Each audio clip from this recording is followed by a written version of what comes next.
DJ DJ DJ अनुवा अनुवा अनुवा राज राज राज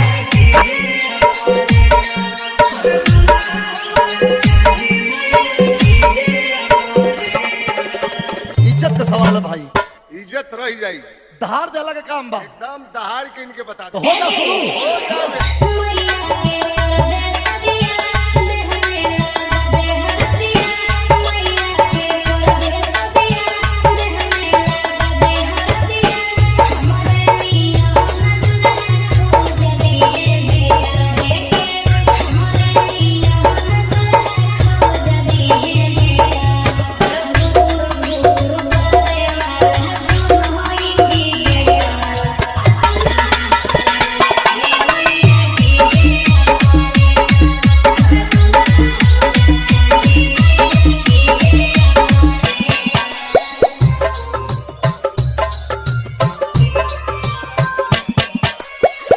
डीजे डीजे डीजे अनुवा अनुवा अनुवा राज राज राज दरभंगा दरभंगा दरभंगा दरभंगा